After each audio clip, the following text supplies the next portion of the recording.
ఉన్న బంగారాన్ని విడిపించి ఆ రోజు ఆన్లైన్ రేటుకే మేము కొంటాం. Sharma gold company. నమస్కారం, సుమన్ టీవీకి స్వాగతం. 2025 ఆంగ్ల నూతన సంవత్సరం ద్వాదశ రాశుల వారికి నవగ్రహాల సంచారం ఆధారంగా ఎటువంటి ఫలితాలు ఉంటాయి, ఎటువంటి పరిహారాలను పాటించుకోవాలి, ఈ విషయాన్ని తెలియజేసేందుకు మనతో పాటు ఉన్నారు ప్రముఖ జ్యోతిష రత్న, జ్యోతిష చక్ర వైభవ నిపుణ డాక్టర్ రాళ్లపల్లి రవికుమార్ గారు మనతో పాటు ఉన్నారు. గురువుగారిని అడిగి తెలుసుకుందాం. నమస్కారం గురుగారు. నమస్కారం గురుగారు, మొదటిగా ద్వాదశ రాశుల వారి గురించి తెలుసుకునే ముందు ఈ నవగ్రహాల్లో ముఖ్యమైనటువంటి గ్రహాలు ఏవైతే ఉన్నాయో వాటి సంచారం ఎలా ఉంది, ఎటువంటి ఫలితాలను అందిస్తుంది? సుమన్ టీవీ ప్రేక్షకులకి ఆంగ్ల నూతన సంవత్సర శుభాకాంక్షలు. శరదిందు సమాకారే పరబ్రహ్మ స్వరూపిణి వాసరాపీఠ నిలయే సరస్వతి నమోస్తుతే. ఇది మనం న్యూ ఇయర్ గురించే చెప్పుకుంటాం. న్యూ ఇయర్ అంటే మనకి జనవరి 1, 2025 నుంచి డిసెంబర్ దాకా అనుకోండి. సో ఇదేం ఉగాది ఫలితాలు కాదండి. సో ప్రేక్షకులు మీరు కూడా తెలుసుకోండి, ఎందుకంటే మనకి ఉగాది వచ్చేది ఇంకా చాలా టైం ఉంది, మనకి ఏప్రిల్ నుంచి అనుకోండి. సో ఉగాది ఫలితాలు మళ్ళీ మనం చెప్పుకుందాం. ఇందాక చాలామంది ప్రేక్షకుల కోరికపై న్యూ ఇయర్గా ఎలా ఉంటుంది ఈ ఏడాది అంతా అనేది చెప్పుకుందాం. మనకి మెయిన్ 4 గ్రహాలండి. ఒకటి గురువు, ఒకటి శని, ఒకటి రాహు, ఒకటి కేతు. మిగతా 5 కూడా గ్రహాలే. చంద్రుడు అనుకోండి ప్రతిరోజు ఒక నక్షత్రం నుంచి ఇంకో నక్షత్రం మారిపోతాడు. సో ప్రతిరోజు మనం చెప్పుకోలేం జాతకం అనేది. సో ప్రతిరోజు నడుస్తున్నందుకు ఈ చంద్రుడు మనం ప్రతిరోజు ఒక పాయింట్ ఏం చెప్పలేం, కొత్తగా పాయింట్ వెంటనే ఇప్పుడు జాబ్ వస్తుంది, వెంటనే పెళ్ళి అవుతుంది, సంతానం కలుగుతుంది, ఇవన్నీ ఒక రోజులో జరిగేవి కాదు. సో అలాగే మనం బుధుడు తీసుకున్న 20 రోజులకి ఒక రాశి నుంచి ఒక రాశి మారుతాడు. అలాగే శుక్రుడు తీసుకుంటే 20 రోజుల నుంచి ఇంకో రాశిలోకి మారుతాడు. కుజుడు తీసుకుంటే 45 రోజులు. అలాగే మనం ముఖ్యంగా శుక్రుడు తీసుకుంటే 20 రోజులు. సో రవి ఒక్కటి నెల రోజులు, కుజుడు 45 రోజులు. ఇవన్నిటితోటి మనం ప్రతి ఏడాదిలో కూడా వచ్చే మేజర్ మార్పులు చెప్పడం చాలా తక్కువ, కష్టం అనమాట. కష్టం ఇన్ ద సెన్స్ అక్యురేట్గా ఏముండదు. ఈ జస్ట్ 20 రోజులు నెలలకి మార్పు మళ్ళీ వెంటనే ఇది జరుగుతుంది, ఇది ఖచ్చితంగా జరుగుతుంది చెప్పడం కన్నా మెయిన్గా మటుకు గురువు, శని, రాహు, కేతు. గురువు సంవత్సర కాలంలో ఒక రాశి నుంచి ఇంకో రాశి మారుతాడు. శని 2.5 సంవత్సరాలకి ఒక రాశి నుంచి ఇంకో రాశిలోకి మారుతారు. రాహుకేతులు ఇద్దరు కూడా ఛాయాగ్రహాలు, ఎప్పుడూ ఆపోజిటే ఉంటారు కాబట్టి వాళ్ళిద్దరు కూడా ఒక రాశి నుంచి ఇంకో రాశి మారడానికి అర్థం పడుతుంది అన్నమాట. వీటిని ఆధారం చేసుకుని చెప్పాలన్నమాట ముఖ్యంగా ఏ విషయం జరిగినా కూడా. కాబట్టి ముఖ్యంగా గురువు వచ్చేసి మనకి 15 మే 2025 నుంచి మనకి ముఖ్యంగా మిథున రాశిలోకి ప్రవేశిస్తున్నాడు. అలాగే శని 30 మార్చ్ 2025 నుంచి మీన రాశిలోకి ప్రవేశిస్తున్నాడు. ఇక రాహుకేతు ఇద్దరు కూడా సేమ్ డేట్ 18 మే 2025 నుంచి మనకి రాహు కుంభరాశిలోకి వస్తాడు. అలాగే కేతు సేమ్ 18 మే 2025 నుంచి సింహరాశిలోకి కేతు వస్తాడు. ముఖ్యంగా మొన్న కూడా చెప్పుకున్నాం మనం, అక్టోబర్ 20 తారీఖు నుంచి కుజుడు నీచలో ఉన్నాడండి. సో ఈ కుజుడు నీచత్వం 21 జనవరి 2025 వరకు ఉంది. అంటే ఈ జనవరి 2025 21 తారీఖు దాకా ఉంది. మళ్ళీ ఇంకొకసారి 3 ఏప్రిల్ 2025 నుంచి 5 జూన్ 2025 వరకు కుజుడు నీచలో ఉంటాడు. సాధారణంగా ఈ కుజుడు మెయిన్గా న్యాచురల్ కెలామిటీస్ కారకుడు, అంటే ఎర్త్క్వేక్. లాస్ట్ టైం మనం ఎందుకో చెప్పుకోలేకపోయాం, ఈ న్యాచురల్ కెలామిటీస్ అనే వర్డ్ వాడడం కానీ చెప్పుకోలేకపోయాం. సో ఎర్త్క్వేక్ కానివ్వండి, మేజర్గా తుఫాన్లు కానివ్వండి, పంచభూతాలు ఏవైతే సృష్టిస్తాయో నీరు ద్వారా కానివ్వండి, భూమి ద్వారా కానివ్వండి, లేకపోతే ఫైర్ అగ్ని ద్వారా కానివ్వండి, సో ఇలాంటి ఈ పంచభూతాల సాక్షిగా ఏదైనా ప్రళయం సంభవించేందుకు అవకాశం ఉన్నాయి. ఇది కాకుండా కుజుడు మెయిన్గా కారకుడు, ఎలక్ట్రికల్ అనుకున్నాం, ఫైర్ ఏదైనా అంటుకోవడం కానీ, సెక్యూరిటీ కూడా కుజుడే అండి. అలాగే సెక్యూరిటీ ల్యాబ్స్ అవ్వడం కానీ, షార్ట్ సర్క్యూట్ అవ్వడం కానివ్వండి, మెయిన్గా వెహికల్ యాక్సిడెంట్స్, అలాగే ఫ్యాక్టరీలో పనిచేసే వాళ్ళు వర్కర్స్ ఉంటారు, ఇండస్ట్రీలో పనిచేసే వర్కర్స్ ఉంటారు, అక్కడైనా పేరడం కానీ లేదంటే అంటుపోవడం కానీ. ఇదే కాకుండా ఈ ఎన్కౌంటర్స్ ఇవన్నీ కూడా జరుగుతుంటాయి. ఇలాంటి చోట్ల కూడా అనవసరంగా మన పోలీసులు కూడా కొంతమంది చనిపోవడం జరుగుతుంది. అలాగే ఆర్మీ వాళ్ళు కూడా కొంతమంది చనిపోవడం జరుగుతుంది. కాబట్టి మనకి జూన్ 5వ తారీఖు దాకా ఇలాంటివన్నీ ఉన్నాయండి. ఏప్రిల్ నుంచి జూన్, ఏప్రిల్ ముఖ్యంగా ఏంటంటే జనవరి 21వ తారీఖు దాకా ఉంది. ఆల్రెడీ మనకి 21 అక్టోబర్ నుంచి స్టార్ట్ అయింది 2024 నుంచి జనవరి 21, 2025 వరకు ఉంది. ఇది కాకుండా 3 ఏప్రిల్ 2025 నుంచి 5 జూన్ 2025 వరకు కూడా కుజుడు నీచలో ఉంటాడు. మళ్ళీ ఈ దాటిపోతే ఇంకా ఎలాంటి ఇబ్బందులు ఉన్నమాట. ఇవ్వండి ముఖ్యంగా మెయిన్గా రాహు, కేతు, గురు, శని మనకి ఎక్కడెక్కడ సంచరిస్తారో మెయిన్గా ఈ 2025 సంవత్సరంలో ఇలా ఉంటుంది.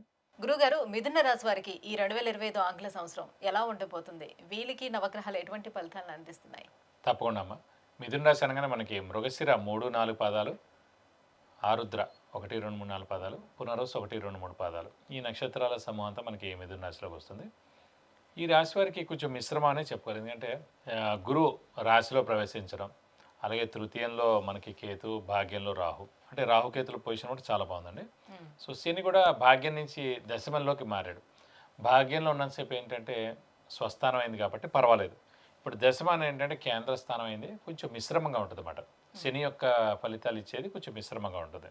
కాబట్టి గురువు కూడా కొంచెం మీడియంగా ఉన్నట్టు మనం అనుకోవాలి ఖచ్చితంగా.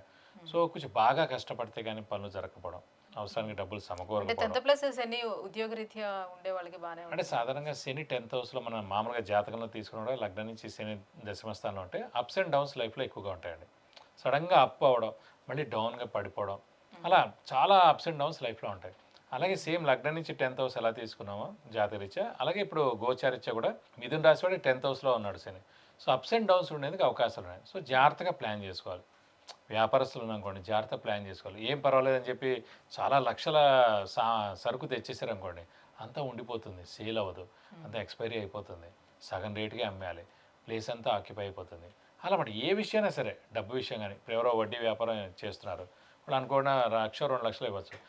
₹1,00,00,000 ఇచ్చారనుకోండి, 50,00,000, అది వెనక రాకపోతే, వాడు పారిపోతే.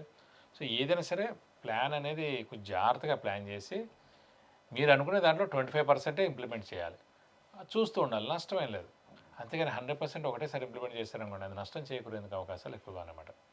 కాబట్టి శని అప్స్ అండ్ డౌన్స్ ఇస్తాడు కాబట్టి దశమ స్థానం ముఖ్యంగా అప్స్ అండ్ డౌన్స్ ఇస్తాడు, మిగతా ఎక్కడ కూడా అంత ఉండదు. కాబట్టి కొంచెం జాగ్రత్తగా ఉండాలి. అందులో అప్స్ అండ్ డౌన్స్ కన్నా కూడా గురుబలం తక్కువగా ఉంది. గురువు ధనకారకుడు, గురువు దైవబలాన్ని కారకుడు, గురువు జ్ఞానకారకుడు. అంటే ఏం జరుగుతోంది, ఏం చేయాలి, ఎలా చేస్తే బాగుంటుందని మనం ఆలోచించే లోపల మనకి దాట పెట్టేస్తాడనమాట. అది ఆలోచించకుండా చేయనిస్తాడు. ఏది మనం చేస్తున్నాం అదే కరెక్ట్గా భావించేలా చేస్తాడనమాట. గురువు ప్రస్తుతం గురుబలం తక్కువగా ఉంది కాబట్టి. అదే గురువు చాలా బాగున్నాడు అనుకోండి, మనం వేసే ఏ ప్లాన్ అయినా సక్సెస్ అవుతుంది, మనం చేసే ఏ పని అయినా కూడా రెండోసారి మళ్ళీ చెక్ చేయక్కర్లేదు, కరెక్ట్గా జరుగుతుంది. ఎందుకంటే అది జ్ఞానానికి, ఆలోచనకి, అది కాకుండా ధనానికి కూడా కారకుడు గురువే అయ్యాడు కాబట్టి. కాబట్టి కొంచెం జాగ్రత్తగా, మెయిన్ ఆర్థిక విషయాల్లో జాగ్రత్తగా ఉండడం అండి. ఇంకేం అక్కర్లేదు, గుర్తుపెట్టుకోండి. శ్రమ వేస్ట్ అయినా నష్టం లేదు, కాలం వేస్ట్ అయినా అంత నష్టం లేదు. ధనం నష్టపోతేనే ఎవరైనా సరే 10 ఏళ్ళు వెనక్కి వెళ్ళిపోతారు. కాబట్టి ధనానికి మెయిన్ కారకుడు గురువు కాబట్టి బాగా జాగ్రత్తగా ప్లాన్ చేయాలి. సో వీళ్ళకి ఉద్యోగస్తులకైతే ఈ సంవత్సరం అంతా ఏ రకంగా ఉండే అవకాశం ఉంది మరి?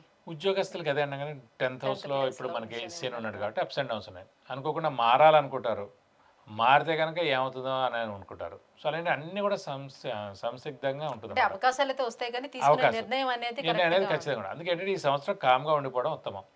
ఈ ఏడాది ఏం ఉద్యోగ మార్పు లేకుండా కామ్గా ఉండిపోతే నెక్స్ట్ ఏడాది మనకి గురుబలం వస్తుంది కాబట్టి అప్పుడు మారండి, సరిపోతుంది. సో ప్రస్తుతం ఈ ఏడాది ఏముందో, ప్రస్తుతం వ్యాపారస్తులు కానివ్వండి, ఉద్యోగస్తులు కానివ్వండి, ఫారెన్ వెళ్ళే వాళ్ళు కానీ ఎవరైనా సరే ఈ ఏడాది కామ్గా ఉందాం. ఎందుకంటే మనకి గురుబలం అంత లేదు, శని మిశ్రమంగా ఉన్నాడు. ఈ ఒక్క ఏడాది గడిపేసాం కూడా నెక్స్ట్ ఏడాది గురుబలం వస్తుంది. సో అప్పుడు ఎక్సలెంట్గా ఉంటుంది. మనం చేసే పని అన్నింటి కూడా తప్పకుండా గురువు సహకరిస్తాడు. ఖచ్చితంగా మనకి అన్ని పనులు కూడా జరుగుతాయి అన్నమాట. అంటే ఉద్యోగస్తులు మాట కొంచెం మిశ్రమంగా ఉండి ఎలా ఉన్నారో అలా ఉండడం బెస్ట్. కొత్త జాబ్కి వెళ్లకుండా ఉండడం ఉత్తమం. ఓవరాల్గా ఆరోగ్యపరంగా చూసుకుంటే ఏమైనా జాగ్రత్తలు తీసుకోవాల్సిన అవసరం? ఆరోగ్యపరంగా ఏం ప్రాబ్లం లేదండి. ఆరోగ్య విషయంలో మటుకు శని అక్కడ ఉన్నాడు కాబట్టి ఆరోగ్యం, ఆయుష్ రెండు కూడా చాలా బాగుంటాయి. ఇంట్లో పెద్దవాళ్ళు, గృహిణులు, చిన్నపిల్లలందరూ కూడా ఆరోగ్యం చాలా బాగుంటుందని చెప్పుకోవాలి. మరి ఈ గ్రహాల శాంతి కోసం ఎటువంటి పరిహారాలను పాటించాలి? ఏ గ్రహాలకి శాంతి చేయాల్సిన? శనికి అయితే అవసరం లేదండి, కానీ గురువు మటుకు రాశిలో ఉండి మిశ్రమంగా ఉన్నాడు కాబట్టి ప్రతి గురువారం ఉపవాసం ఉండడం ఈ సంవత్సర కాలం అది ఫిక్స్డ్గా పెట్టుకోండి. ఎందుకంటే ఉపవాసంతో చాలా పనులు జరుగుతాయి. ఎందుకంటే ఏ మనిషి చిన్న పాపాయి పుట్టినా కూడా పాల కోసం, పెద్ద ఏజ్డ్ వాడైనా సరే టిఫినో బోయినో ఏదో ఒకటి తినడం కోసమే, తింటేనే బతకగలరు, అది పరిస్థితి. అలాంటిది మనకి ఏ గ్రహం అయితే బాగాలేదో ఆ రోజు కనుక మనం ఉపవాసం ఉండడానికి ఖచ్చితంగా అయ్యో అనవసరంగా నా గురించి ఉపవాసం ఉన్నాడు, నేనేం బ్యాడ్ చేయకూడదు, మనం ఏదైనా అతనికి పనులు జరిగేది డిలే చేయకూడదు, పోన్లే అని ఆ గ్రహం అనుకుంది అనుకోండి, చాలా మనకి మంచి జరిగినట్టే. వారంలో ఒక్కరోజే అది మన డైట్కి హెల్ప్ అవుతుంది, అటు ఆరోగ్యానికి హెల్ప్ అవుతుంది. ముందుగా మన గ్రహం ఏదైతే ఉందో అది శాంతిస్తుంది. సో గురుబలం లేదు కాబట్టి ప్రస్తుతం గురుబలంతో మనకు ఎన్నో పనులు జరగాలి, దైవబలంతో ఎన్నో పనులు జరగాలి. కాబట్టి ప్రతి గురువారం ఉపవాసం ఉండడం, అలాగే 50-60 ఏళ్ళు దాటిన వాళ్ళు ఏం చేయక్కర్లేదు. షుగర్ పేషెంట్స్, జ్ఞాన పేషెంట్స్ ఎవరు అసలు ఉపవాసం చేయక్కర్లేదు. వాళ్ళు అసలు ఏం చేయక్కర్లేదు, వాళ్ళు చేసినా ఫలిస్తుందని అనట్లేదు బాధపడుతూ ఉన్నారు కాబట్టి ఆల్రెడీ అనారోగ్యం వాళ్ళు అసలు చేయక్కర్లేదు, వాళ్ళకి జస్ట్ దండం పెట్టుకుంటే చాలు. కాబట్టి మిగతా ఏజ్ అందరూ హెల్తీగా ఉన్నవాళ్ళు, బాగున్న వాళ్ళు మాట ఖచ్చితంగా రైస్ ఐటెం తినకూడదు. ఫ్రూట్స్ కానీ జ్యూస్ కానీ తాగొచ్చు, లేదు ఇంకా కొంచెం ఆకలిస్తే టిఫిన్ దాకా తినచ్చు, అంతే. రైస్ ఐటెం తినకుండా చూడండి. మీ పని అయ్యేదాకా చూడండి, మీ పని అయిన తర్వాత మానేయండి, నష్టమే ఉంది. పెద్ద ఉద్యోగం రావట్లేదు అప్పటిదాకా చేయండి, పెళ్ళి అవ్వట్లేదు చేయండి, సంతానం కనీసం ఆ పనులు జరిగేదాకైనా చేయండి. చేస్తే ఖచ్చితంగా ఇంపాక్ట్ ఉంటుంది. అలాగే దత్తాత్రేయ స్వామిని ఎక్కువగా పూజించాలి. ప్రతిరోజు దత్తాత్రేయ స్వామి అష్టోత్తరం చదువుకోవడం, అలాగే ప్రతి వారం దత్తాత్రేయ స్వామి గుడికి వెళ్ళి 40 ప్రదక్షిణాలు చేయడం, అర్చన కానీ అభిషేకం కానీ ఎప్పుడైనా చేయిస్తే మంచిది. అలాగే ఇంకా బలం తక్కువగా ఉందంటే ఖచ్చితంగా గురువుకి 16,000 సార్లు జపం చేయించి శనగపప్పు కేజీంపో ఒక ఎల్లో లుంగి 1000 రూపాయల వర్త్ గోల్డ్ ఐటమ్ దానం ఇస్తే కనుక దోషం మొత్తం తొలగిపోతుంది. విద్య, ఉద్యోగం, వివాహం, వ్యాపారం, విదేశీయానం, ఆరోగ్యం, ఐశ్వర్యం, గృహం వీటన్నిటి గురించి తెలుసుకోవాలంటే కింద స్క్రోల్ అవుతున్నటువంటి నెంబర్లకి కాల్ చేయడం లేదంటే మెసేజ్ చేసి గురువుగారి యొక్క అపాయింట్మెంట్ పొందొచ్చు. గురుగారు 2025 ఆంగ్ల సంవత్సరం మిథున రాశి వారికి ఎలా ఉండబోతుంది, ఎటువంటి పరిహారాలను పాటించుకోవాలి, ఈ విషయాన్ని తెలియజేసినందుకు ధన్యవాదాలు. నమస్కారం.